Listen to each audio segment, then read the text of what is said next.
தமிழ்நாடு சட்டப்பேரவையில் இன்று பட்ஜெட் தாக்கல் செய்யப்படும் நிகழ்வை காதுகுத்து விழா என கூறி அதிமுக அழைப்பு விடுத்துள்ளது.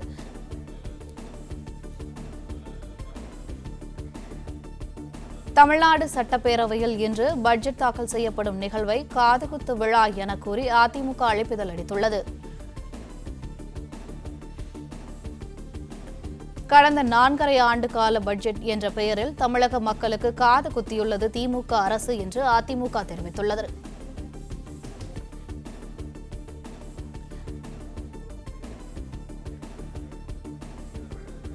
தமிழ்நாடு சட்டப்பேரவையில் இன்று பட்ஜெட் தாக்கல் செய்யப்படும் நிகழ்வை காதுகுத்து விழா என கூறி அதிமுக அழைப்பிதழ் அளித்துள்ளது.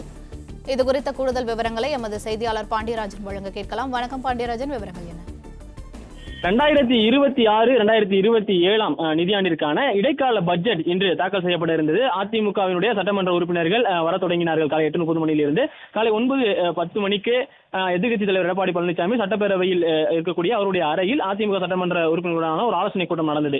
அதன் பிறகு அங்கிருந்து வெளிவந்த அதிமுக சட்டமன்ற உறுப்பினர்கள் அவர்கள் கையில் ஒரு அழைப்பிதழை வைத்திருந்தார்கள். அதில் மாபெரும் காதுகுத்து விழா என்கின்ற பெயரிடப்பட்டிருந்தது. அந்த அழைப்பிதழில் கடந்த 4.5 ஆண்டுகளாக பட்ஜெட் எனும் பெயரில் தமிழ்நாடு மக்களுக்கு நடத்தப்படும் மாபெரும் காதுகுத்தும் விழா இந்த வருடமும் வெகு விமர்சையாக நடைபெற உள்ளது என அந்த அழைப்பிதழில் குறிப்பிடப்பட்டிருக்கிறது.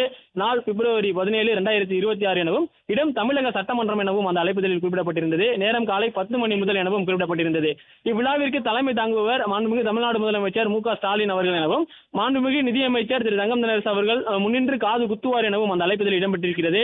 மேற்படி இந்த விழாவில் கூவம் சுத்திகரிப்பிற்கு நிதி, சென்னை மழைநீர் வடிகால் திட்டத்திற்கு நிதி, சிங்கார சென்னை திட்டத்திற்கு நிதி என்று விதவிதமாக காது குத்தப்படும் என்று மகிழ்ச்சியோடு தெரிவித்துக் கொள்வதாகவும் அதிமுக சட்டமன்ற உறுப்பினர்கள் கைதில் வைத்திருக்கின்ற அந்த மாபெரும் காது குத்து விழா அழைப்பிதழில் இடம்பெற்றிருக்கிறது. சொத்து வரி, வீட்டு வரி, குடிநீர் வரி, மின் கட்டணம் என பல்வேறு முறைகளில் மொய் வைக்கலாம் எனவும் அந்த அழைப்பிதழில் விமர்சனம் செய்திருக்கிறார்கள். இன்று 2026-2027 ஆண்டிற்கான இடைக்கால பட்ஜெட், அதாவது தேர்தல் வருவதற்கு முன்பாக இந்த இடைக்கால பட்ஜெட் கொண்டு வரப்படும். இந்த இடைக்கால பட்ஜெட்டை பொறுத்த வரைக்கும் முழு நிதியாண்டிற்கான இடைக்கால பட்ஜெட் கிடையாது. ஆனால் அந்த பட்ஜெட்டை பொறுத்த வரைக்கும் அது காது குத்தும் நிகழ்வு என அதிமுகவினர் விமர்சனம் செய்திருக்கிறார்கள். கடந்த 4.5 ஆண்டுகளாக பட்ஜெட் எனும் பெயரில் தமிழ்நாடு மக்களுக்கு நடத்தப்படும் மாபெரும் காது குத்தும் விழா இந்த வருடமும் வெகு விமர்சனையாக நடைபெற உள்ளது என்கின்ற ஒரு அழைப்பிதழையும் அவர்கள் கையில் வைத்திருக்கிறார்கள். மு.க. ஸ்டாலின் அவர்கள் தலைமையில் தங்கம் தென்னரசு அவர்கள் முன்னின்று காது குத்துவார் எனவும் அதிமுக சட்டமன்ற உறுப்பினர்கள் கையில் வைத்திருக்கக்கூடிய அந்த அழைப்பிதழில் இடம்பெற்றிருக்கிறது.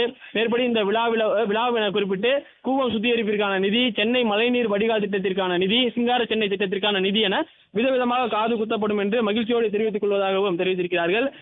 பிறகு அதில் குறிப்பு என்ன, இந்த மொய் எழுதுவதற்காக சில வரிகளையும் அவர் குறிப்பிட்டிருக்கிறார்கள். சொத்து வரி, வீட்டு வரி, குடிநீர் வரி, மின்கட்டணம் என பல்வேறு முறைகளில் மொய் வைக்கலாம் எனவும் அவர்களுடைய அதிமுக சட்டமன்ற உறுப்பினர்கள் வெளியிட்டிருக்கக்கூடிய அந்த மாபெரும் காது குத்து விழா அழைப்புதலில் இடம்பெற்றிருக்கிறது. பிளே ஸ்டோர் மற்றும் ஆப் ஸ்டோரில் இருந்து பாலிமர் செயலியை QR கோடு மூலம் பதிவிறக்கம் செய்யுங்கள். செய்திகளை உடனுக்குடன் பெறுங்கள்.